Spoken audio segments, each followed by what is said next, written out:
Welcome back to the channel, everybody. Thank you so much for joining me and allowing me to continue to be your daily advocate.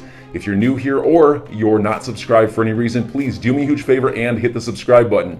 Thank you to all of you who have been watching and following me for so long. It truly means a lot, and I'm glad that I can be this person. $1.9 trillion market cap, ladies and gentlemen. Almost back to that $2 trillion line. Obviously, we're off from the $3+ trillion, but we'll take it, baby steps. We're headed back up the mountain. Bitcoin 41,000 plus this morning. Ethereum back over the $3,000 mark. I just can't figure out why. Cardano is at $1.12. Shout out to Charles Hoskinson, who's amazing. Solana now $114 and change. XRP is 66 cents this morning, ladies and gentlemen.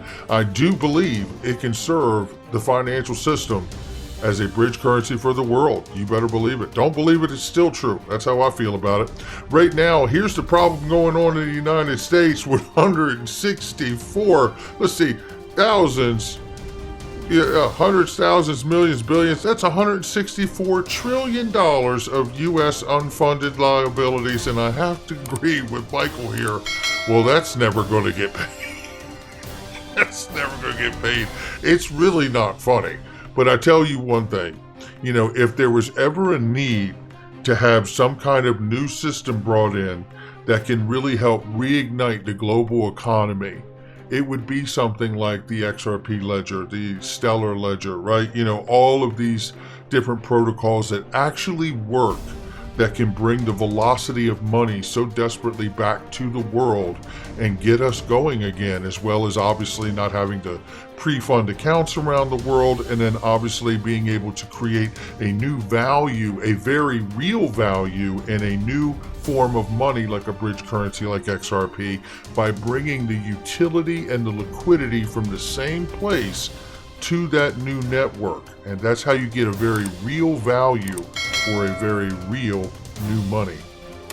Take a look right here. This is, the question asked in this is, does the IMF have a hidden script for El Salvador's Bitcoin play? And I don't think it's hidden. They've told them many times, firing shots across the bow, metaphorically speaking, saying, you better stop using that Bitcoin for legal tender. The question asked here is what if El Salvador's Bitcoin experiment succeeds? Is that what the IMF really fears?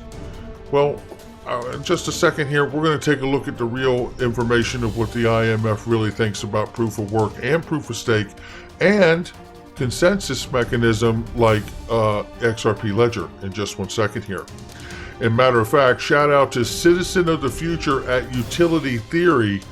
Well, if you're not following this guy, I'd give him a follow. I know I just did. And shout out to you for all the amazing work. I know what it's like to dig down in these reports and these PDFs and have to sort them out. And he did just that. This is a report from last month that was put together for the IMF here.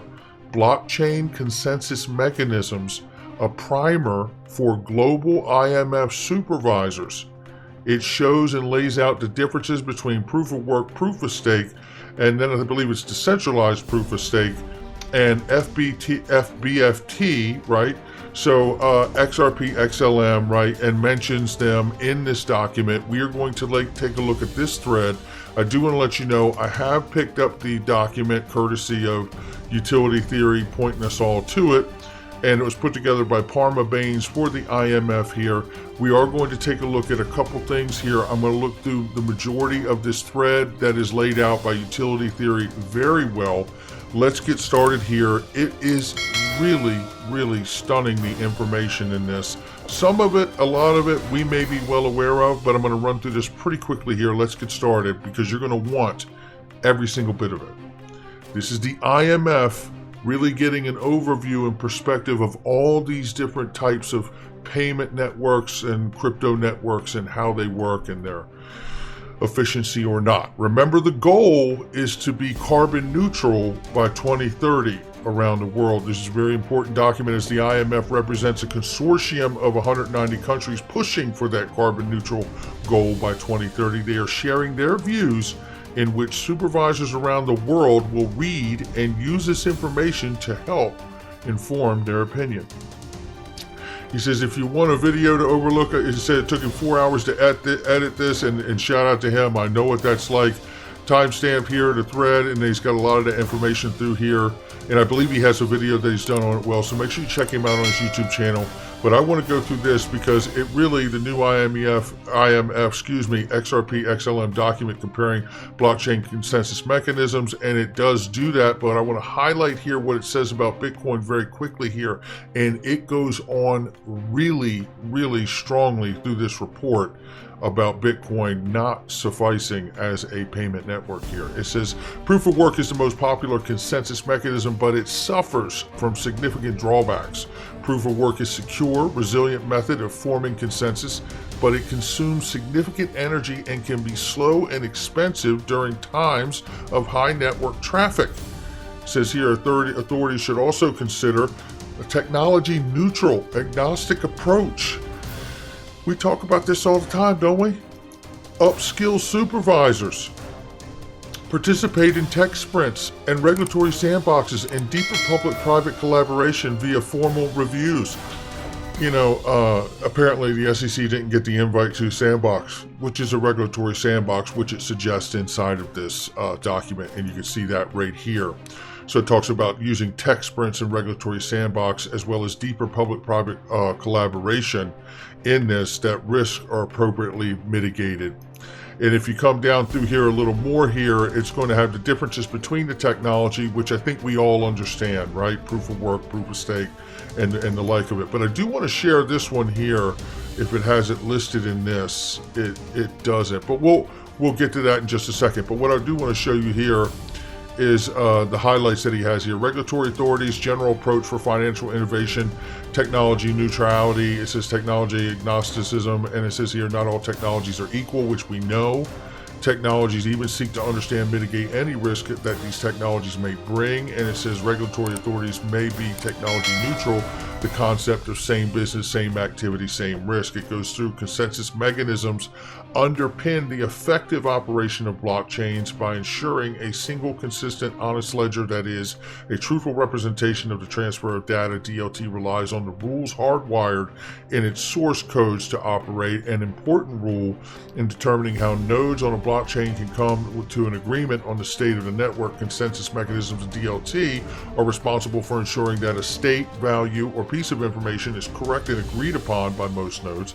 The design, creation, implementation of these consensus mechanisms can impede regulatory authorities' ability to achieve objectives and mandates. These mechanisms can, in some instances, inhibit effective competition, create risks to market integrity and consumers, affect the ability of countries to move to a low carbon economy, and in large deployments potentially affect financial stability. This is where we get into that whole conversation of you know, like the XRP ledger we've discussed being at some point possibly deemed systemically important, right? By prudential regulator, not by the SEC, not by the CFTC, but by like FSOC and OFAC, right? Connected to the Treasury. Okay. So, looking right here, distributed ledgers are considered Byzantine fault tolerant if they have one consistent and honest ledger, and that distributed participants can come to an agreement to solve such problems and ensure agreement. So there we see that, and I want to show you just very quickly here. It goes through and explains this, but there's a spot in here I did want to read, and I believe it's on this next one. Consensus mechanisms are used to solve these problems and ensure that there is one consistent, honest ledger. Distributed participants can come to an agreement. Distributed ledgers are considered Byzantine fault tolerant if they can solve such problems and ensure agreement. So we know that's really pointing to what we understand about the XRP ledger. Now, it goes here to talk about consensus mechanisms should not harm or interfere with the global aim that transition to low carbon economy. And this is a theme through the whole report here about the whole goal is a carbon neutral economy here, right? And then it really digs in about the problems with proof of work and Bitcoin. Energy intensive methods present unacceptable risk to financial stability and society. It says here, it mentions Sweden's proof of work ban report, sign of attack on proof of work coming soon, is what is the suggestion. You do get the feeling throughout this report that there is going to be some wrath dished out for proof of work. And I am reminded I am reminded while I'm reading this report, and it's coming back in my mind. I'm like, I remember Chris Larson saying about 6 months or so ago that Bitcoin needed to switch and do the tough and hard work up front and get to proof of stake and get off of proof of work. Remember that? Well, this report, when you look at it, is really pointing to all of that. This says public and private blockchains, public less susceptible to cyber attacks and operational failures. I'm not going to read that to you because he does such a great job of breaking this down. There are some points that I want to get to, but very quickly, the IMF has set out the financial sector has an important role to play in the fight against climate change and seeks to support reductions in climate change risk and mitigate the impact of adverse climate events.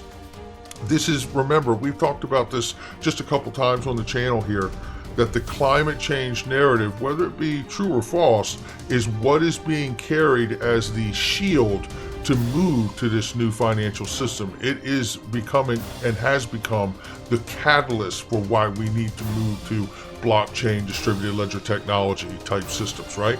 IMF says proof of work is seen to be potentially centralizing as mathematical puzzles become increasingly complex. More powerful computing power is needed to solve them, given the large cost involved, such as technologies available only certain individuals or entities, or mining pools. If we come down here, it also says IMF view on proof of stake is not very good either. POS is built like the legacy systems to enrich the already wealthy. The rich get richer. If you get into this one, is pretty incredible here, where it says basically the exact same thing that it says here. It says POS, proof of stake mechanisms and algorithm randomly select validators to block creation based on the amount that the token holders stake from their crypto asset ownership, meaning essentially that the rich get richer. So holders with large ownership of the native token have a greater chance of being selected, like playing the lottery. Those with the most tickets have the greatest odds of winning, which means rich get richer, right? That's what we're talking about here. So it goes into, means that the participants are also more likely to be rewarded, fueling an environment where the rich get richer. Now, that's not really the kind of system that you want. And obviously, weakness in the POS consensus mechanism might impact stability, integrity, such as centralization in smaller networks and the inefficiency of staking. It goes on to lay it out why proof of stake is a problem. But then it does get into this, which is decentralization proof of stake, which seems to add another layer of participants that they call witnesses that can actually probably serve in a much better way than actual proof of stake directly. So we'll keep an eye on DPoS as it moves forward in its development. Here we talk about fault Byzantine agreement, Byzantine fault tolerance, that aims to solve issues of centralization with greater scalability, and XRP and XLM referenced here. Membership is open and controlled and decentralized. And let's take a look at this, because this is a nice little spot here. And this is where it talks about federated Byzantine fault tolerance. And it goes through and says consensus mechanism that aims to solve issues of centralization with greater scalability. Membership is open and controlled and can be decentralized. It says also it can be thought of as a semi-trusted as it relies on quorum slices. It breaks down or unique node list, as we know, right? Which means only a subset of nodes is needed for agreement. In most implementations of the FBFT, it says nodes individually choose the other nodes they trust for information. These nodes are likely to overlap or intersect the quorum slices. Where this occurs is known as a quorum intersection, and it explains how this all works without having a failure. And if one of them is a bad actor, you would kick that out of your circle of trust, basically, right? Just to shorten it. But it cites right here, well-known use cases are Ripple and Stellar, and then it explains even in more detail about how that circle of trust or that trust group works, and you would work something out if it didn't, if you had a bad actor in that consensus. So it says authorities might consider FBFT consensus mechanism can balance a decentralized distributed network with efficiencies. So that is really, really great. Now, what I want to do is move to this document, and again, shout out to Utility Theory for breaking this down and sharing it with everybody. Give him a follow him on YouTube as well. And I want to start right here, because this is that section, and I wanted to show you right here where we pulled it up read through it as well. But there was another spot in here I wanted to look at too, where it has another chart where it breaks down conclusion on consensus mechanisms, and it shows the different graph of these different ones, POS, right, POW, and so on and so on. And basically looking through here, I wanted to read this section here because it's so strongly written. It says right in here, these and similar mechanisms are more likely to be deployed in financial services where participants are known and are likely to be used in global stable coins and potential CBDCs. They are citing a difference between a central bank digital currency and global stable coins. Now remember, the World Bank just recently put out a report which had some older information in it, but they were citing that they understand XLM and XRP to be in fact stable coins. Now remember, they wouldn't be worth $1 and they wouldn't be pegged necessarily to one currency or 4 or 5 like just the SDR. You could peg them to collateral of many different assets of value around the world. Securities, derivatives, options, stocks, bonds, right? Oil, gold, all your metals, right? A portion of all of these things, fiat from around all the world, which makes it much harder to destroy or be a bad actor and sabotage the network because there's so many different assets from around the world that collateralize the value. That, to collapse the system, you would have to collapse everything in the world that is pretty much represented on it, right? So pretty interesting idea about the global stable coins and stable coins in general from the World Bank, and then getting a clear understanding from this IMF report that global stable coins are not the same as central bank digital currencies, which can create risks to financial stability. Again, I think this is really lending itself to a systemically important designation if we are in fact on track that we understand XRP and XLM could serve in a role like this. Now, they may not, but things are suggesting that it's being considered at the very least, right? So look right here, it talks about the risk of financial stability. It goes on to say these mechanisms can give rise to risk around competition and contestability where networks are closed and barriers to entry are high. And if such networks deploy widely used products like global stable coins, a lack of competition and substitutability could lead to networks that are too big to fail. This again, the way I'm reading this is suggesting that you would use these networks and these protocols, these decentralized ledgers for the world here that could really become too big to fail, which again is pointing to me to a prudential regulator like the Treasury and OFAC and FSOC that would come in and say this is systemically important, just like the Dodd-Frank rule, right, from the last crisis that we had, where the designations are SIFMU and SIFME. Systemically important financial market utility or systemically important financial market infrastructure. I think both terms apply to the potential of a designation for these assets.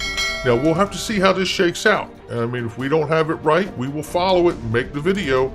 We've had to speculate a lot of different things around here, that is for sure. It goes on to have, other things that is really the big smoking gun to look at. What I wanted to show here is the engagement and better to understand risk, benefits, and additional variables. Such variables include interoperability with other financial systems, which we know lends itself towards what we talk about all the time here with XRP and certainly XLM as well, right? Emerging standards across financial institutions and support of major industry leaders. Although we have regulatory implications, engagement between authority and industry can happen through short-term engagement using business as usual supervision. It goes on to talk about longer-term engagement via innovation hubs, which we know about with BIS. Short-term public and private collaboration can happen through joint effort or joint events. Commission surveys focused on consensus mechanisms. Longer-term collaboration can be through joint research, experiments, and testing. partnerships between regulators, technologists, security experts, and other relevant stakeholders, example academia and industry bodies, can help supervisors fully understand the implications of different consensus mechanisms. Essentially, it sounds like they're ready to move to a real live test. It really does. They go on to talk about examples here that you could use: payments, issuing debt, equity, supply chain management, record of activity, and all of these things with these systems. So utilizing Byzantine Federated Agreement, or as a framework, regulators with deeper understanding of these consensus mechanisms can better contextualize whether they are likely to encourage competition and increase efficiency. I mean, I just feel like every time we see these things, we are getting closer and closer and closer to actually seeing the moment we've all been waiting for happen, right? And ultimately, look, and we're speculating here. We have to. We're prospectors in this industry, right? In this new emerging asset class. And if you're hearing my voice, whether you like it or not, you're a speculator too. So, this is about the best we could do with the information we got. Again, shout out to Utility Theory. I do want to look at this. Speaking of speculation here, Dark Defender seems to think that we are very close to XRP in the end hitting that $13 mark, $8 to $13, and that could be very exciting for all of us. What we don't know is what will be the catalyst to unlock that kind of price explosion for XRP. Will it be the settlement of the SEC case? Will it be any kind of regulation from a prudential regulator like the Treasury? Will it be legislation from Congress? All of these things are very, very real, fundamental pieces of news and action that we need to see happen to open up this market, and not just for XRP, but for the entire digital asset space. Make sure you hit the like and subscribe, leave a comment below. Look, before I get out of here, I want to play you this. This is what it's like to be a YouTuber here, and I want to play this for you. You set up sometimes with some of your sponsors and affiliates, and this is just so fun. We were trying to set up a little commercial because Clinton was doing a webinar the other day, and it went really well. But we were trying to get a little clip to share with you guys, which we did, which was a different one. But I want to share this with you because it's like a blooper. And, I'll let this play. But if you don't know how to handle your crypto taxes, this guy, in fact, is the foremost authority on how to handle your crypto taxes. Check him out and all of his amazing products. But look at this fun. This is fun. So I'm here with Clinton Donnelly right now, and he has a webinar coming up tomorrow on crypto taxes. Clinton, how are you, and what is it about tomorrow? Brad, it's always a pleasure to be here talking to you and all the followers on your channel. We have a webinar coming up tomorrow night, and I hope everybody can listen to it because I'm going to tell you about some alternative tax treatments that you may not have heard of that could save you a lot of money. These would be approaches that you're not going to get proposed to you from typical crypto gain services. And I think this is going to be very exciting, especially if you're an investor in the DeFi space, because that's where a lot of these opportunities and alternatives come up. So I'm really excited about it. We're also going to be talking about audits. I'm defending 25 people in audits before the IRS. Some of them have closed already. And I can talk to you about what we've learned and how that could help you understand how to manage that fear of an audit and how to prepare and defend yourself. And where can they go? Looking forward to it. I hope everybody can call in. Absolutely. And I was going to say, and where can they go to tune into this webinar, and what time is it? I have absolutely no idea. We'll have to get the answer when I record it the second time. So enjoy your day, everybody. I'm always here for you. Leave any comments or questions below, and be sure to subscribe. But thanks, everybody. I really appreciate you. Enjoy your day, and I always have your back. So thanks so much, everybody.